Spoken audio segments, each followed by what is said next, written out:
Et la première des infos de la semaine, c'est, comme on le disait, cette possibilité peut-être, cette potentielle séparation de Google et de Chrome. Alors, de quoi s'agit-il ? En fait, il y a un an environ, un petit peu moins, il y a eu un jugement qui a été rendu dans une affaire, dans un procès, qui oppose le département de la justice américaine, de la justice américain, à Meta, pas Meta, ça va venir Meta plus tard, mais à Alphabet et donc à Google, spécifiquement à Google, puisque l'argument du département de la justice, c'est que Google a un monopole sur la recherche. Il se trouve que le jugement a été rendu et c'est un jugement qui était positif, c'est-à-dire que la justice a estimé que Google avait effectivement un monopole sur la recherche. Donc ça, c'est plié. Ça y est. Bon, il y aura peut-être des appels ensuite, mais le jugement a été rendu. Et maintenant, ce qui se passe, c'est que s'ouvre la session judiciaire des remèdes. Et les remèdes, c'est ce qu'on peut faire pour pallier à ce problème donc de monopole sur le domaine de la recherche sur Internet, sur le web, qu'a Google. Et parmi ces remèdes proposés par le département de la justice, il y en a deux que je veux mettre en avant. Il y en a plusieurs, mais il y en a deux que je veux mettre en avant. C'est d'une part le fait d'imposer à Google de ne plus pouvoir payer les partenaires pour être le moteur de recherche par défaut sur leurs appareils, sur leur système. Par exemple, Google paye Apple pour être le moteur de recherche par défaut sur les appareils iOS. Google paye également Mozilla pour être le moteur de recherche par défaut sur Firefox, et il paye Samsung, enfin il paye plein de gens.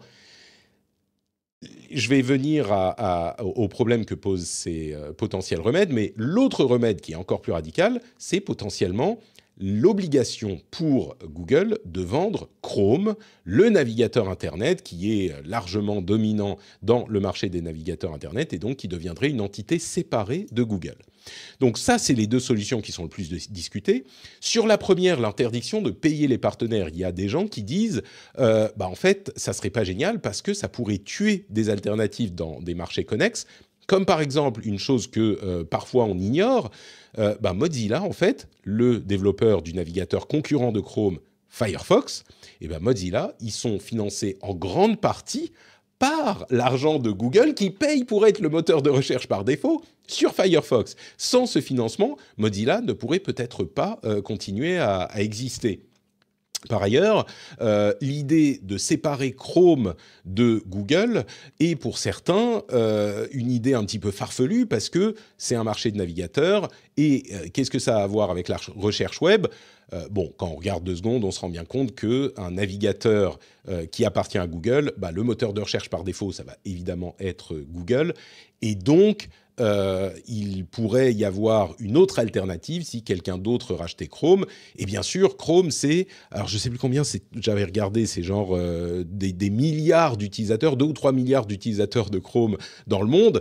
Donc, évidemment qu'il y aurait des gens qui seraient intéressés par ce rachat. OpenAI en a parlé, d'autres acteurs du web en ont parlé.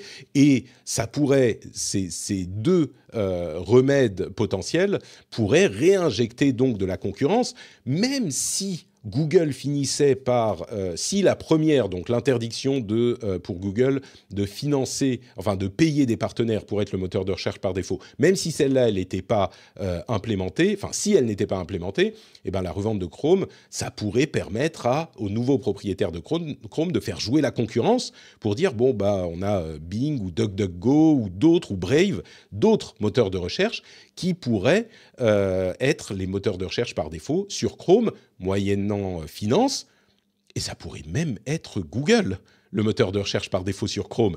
Mais pour ça, il faudrait que Google paye pour ce privilège, et donc il y aurait une concurrence qui serait réintroduite.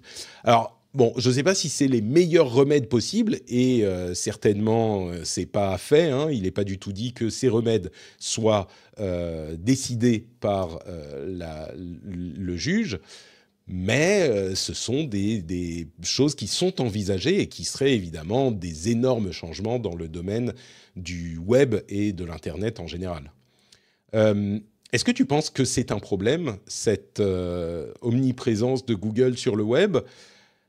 Et est-ce qu'il faut y faire quelque chose? Et est-ce que ça, ce sont des bonnes solutions? Ou est-ce qu'on nage un petit peu dans un fantasme de régulateur? Complète parce que tu reprenais les chiffres concernant les usages de Chrome, c'est près de 70% de part de marché, enfin d'utilisation des navigateurs pour Chrome. Donc c'est énorme, c'est plus de 3 milliards et demi, enfin c'est près de 3 milliards et demi d'utilisateurs dans le monde, c'est vraiment gigantesque, hein. La place qu'a pris Chrome pour la navigation Internet, moi c'est vrai que c'est un truc qui tend à m'interpeller et on peut pas s'empêcher aussi d'avoir à l'esprit les éléments négatifs amenés par Chrome et une telle hégémonie. C'est que finalement, il pèse lourd dans certaines décisions, dans certains développements, dans des choix de standards. Il y a un côté négatif, il y a aussi un côté positif, il y a aussi plein de côtés positifs, hein.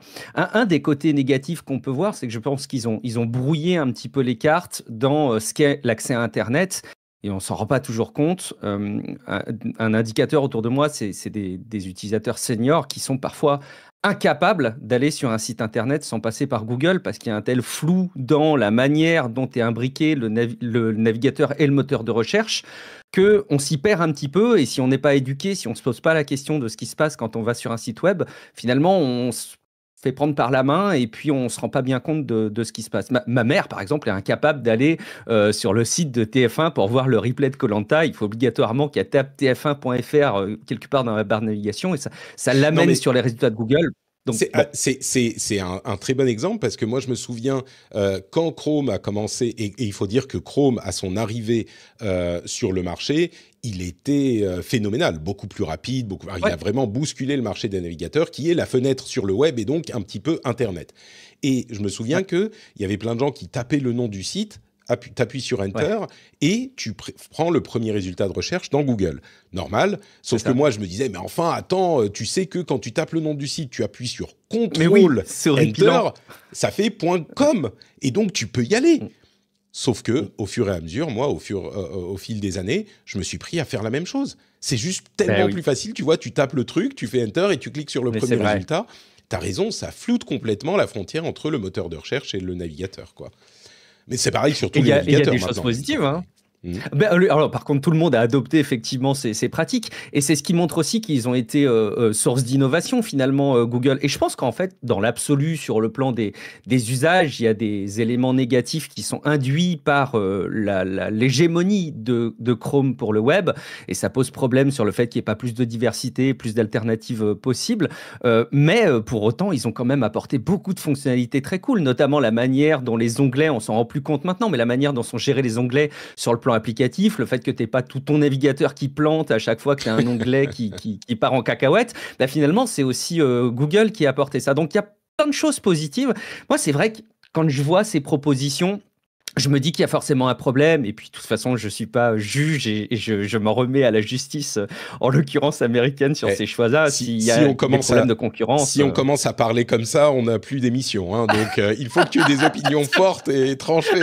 Quand allez, je vais on m'y s'en risquer remet à quand la même. justice. Et puis quoi encore? On respecte le choix des urnes.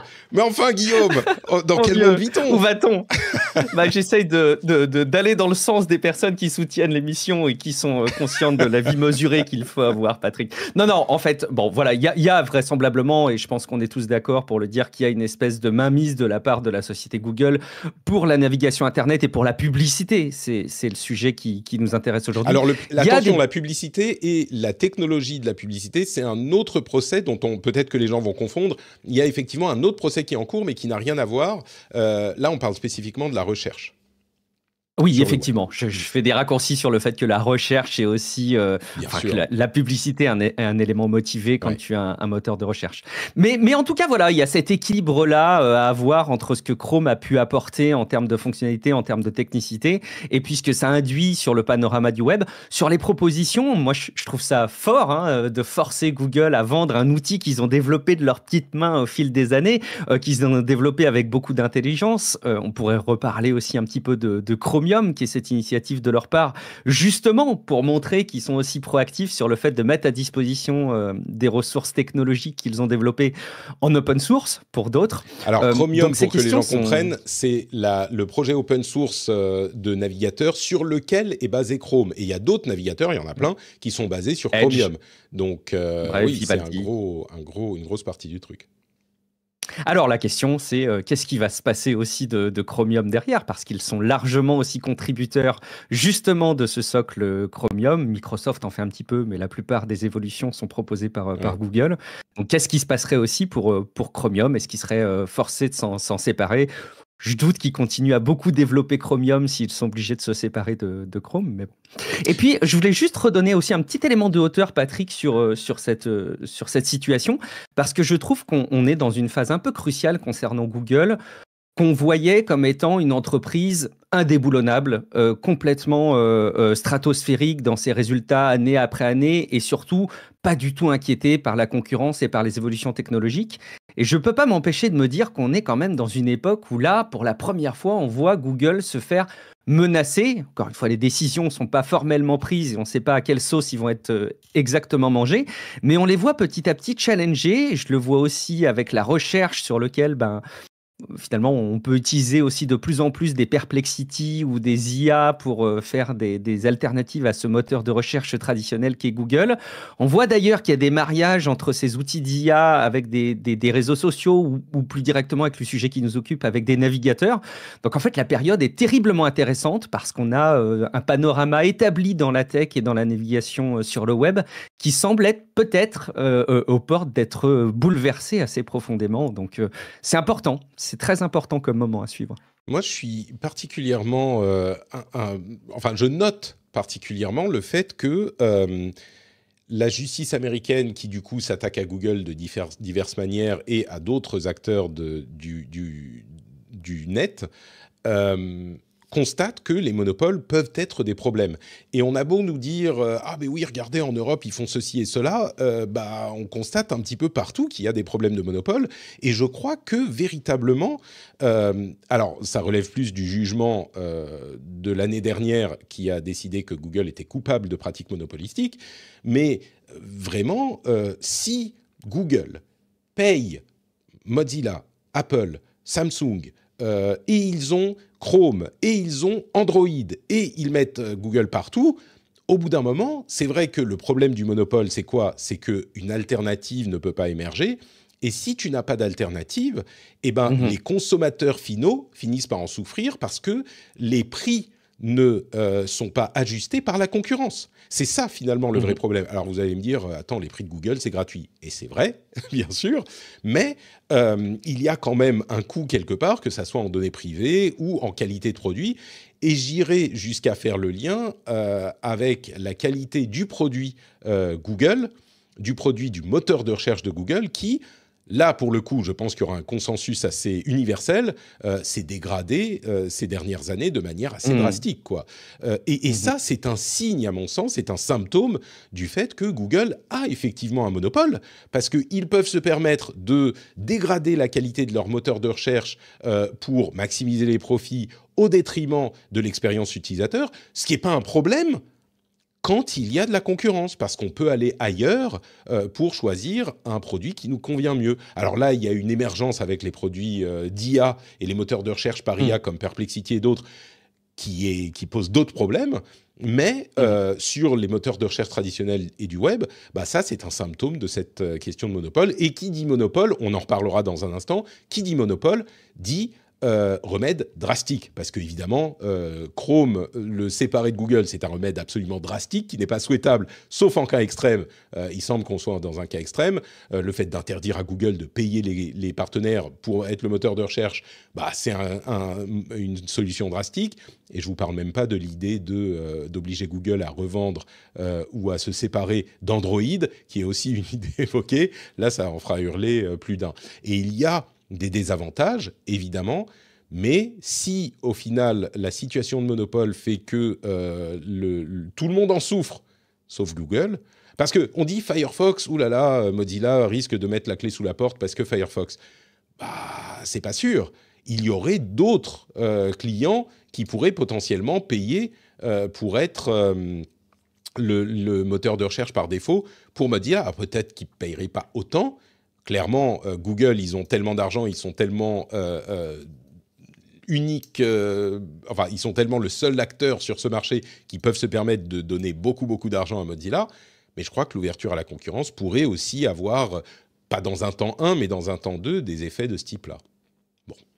Ouais, on n'est pas à l'abri effectivement d'avoir d'autres sociétés qui seraient prêtes à envoyer un petit billet à Firefox pour être par défaut. Évidemment pas dans les Ceci dit, proportions il pourrait le de faire Google, hein, aujourd'hui. mais Il pourrait le faire il pourrait aujourd'hui en tout à même fait temps. le faire aujourd'hui. Tu vois, Il on pourrait le pourrait faire dire, ah bah aujourd'hui. oui, mais s'ils veulent payer plus que Google, ils peuvent le faire aujourd'hui. Mais cette question de monopole fait que c'est compliqué aussi. Dans le cas de Firefox, au passage, ça m'interpelle toujours un petit peu aussi de savoir que cette entité a pu autant dépendre aussi longtemps de revenus d'une entreprise comme Google. Ça me paraît fou d'un point de vue stratégique. Il aurait fallu qu'on nous confie, Patrick, les rênes de Mozilla depuis longtemps. On leur aurait dit quoi faire. Mais au fil des années, quand même, hein, c'était plus de 90% de revenus qui étaient associés à Google. Pour une boîte comme ça, c'est énorme. Je crois que ces dernières années, cette proportion tend à avoir diminué un petit peu et ils ont plus de sources de revenus, ce qui montre qu'ils ont dû se poser des questions pour l'avenir. Mais ça m'embête aussi, tu vois, qu'une boîte puisse autant dépendre de Google. Donc on peut défendre l'indépendance de Firefox sur la partie technique pour naviguer sur Internet, défendre le caractère open source de Mozilla, en tout cas la philosophie qui est portée par Mozilla, mais quand même, moi ça m'interpelle de savoir que cette boîte dépendait autant de Google financièrement. D'autant plus que le moteur de Firefox, le moteur web, qui est un élément très important dont on parlera peut-être un jour, mais c'est l'une des seules alternatives à Chromium maintenant. Donc c'est assez ironique que Google finance l'alternative à son moteur de recherche. Bon, écoutez, il y aurait beaucoup de choses à dire encore. On en reparlera certainement quand les décisions seront rendues.